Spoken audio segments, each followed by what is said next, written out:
Lil Wayne was just released from the hospital. He was hospitalized for 6 days after a drug overdose, and he was at Cedars Sinai Medical Center in West Hollywood. Lil Wayne spent several days of his stay in the ICU after drinking Sizzurp, which is a cocktail of cough syrup laced with painkillers.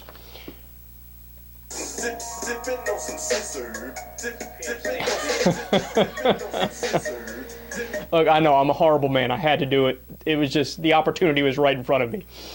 So Sizzurp is a cocktail of cough syrup laced with painkillers, and he suffered seizures and was at one point reported to be close to death.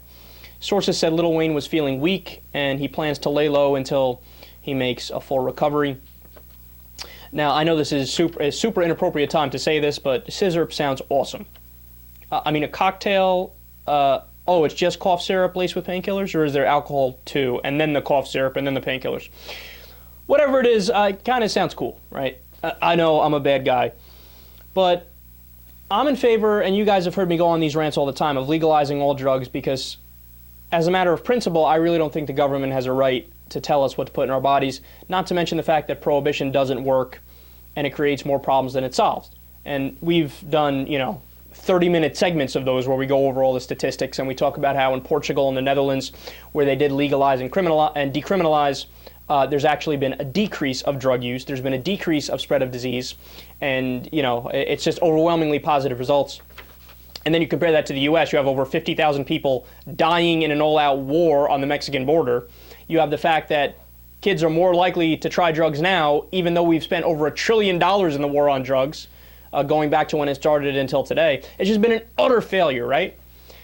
But as I was reading the Lil Wayne story, what crossed my mind is that, look, man, and I got nothing against Lil Wayne. In fact, I honestly think he's one of the best rappers of all time. Some people might disagree with me, but just calm down. It's only my opinion, right? But it struck me that, look, I hate reading stories like this, because when you read about like Lindsay Lohan or now Lil Wayne with this happening, or the laundry list of all the celebrities who have overdosed, Heath Ledger, Brittany Murphy, Janis Joplin, now I'm going old school, all that stuff.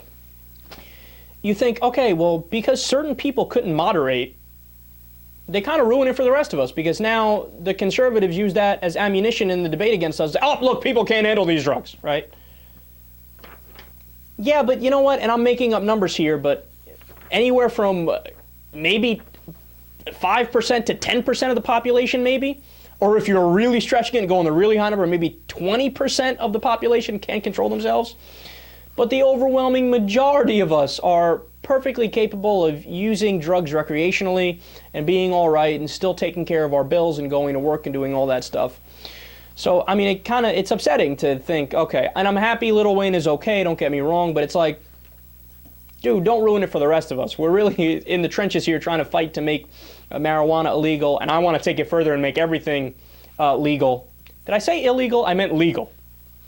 And when something like this happens, it's just a major setback, because, the conservatives point and say, look, people can't handle it, people can't handle it, yeah. No, dude, that's not the case.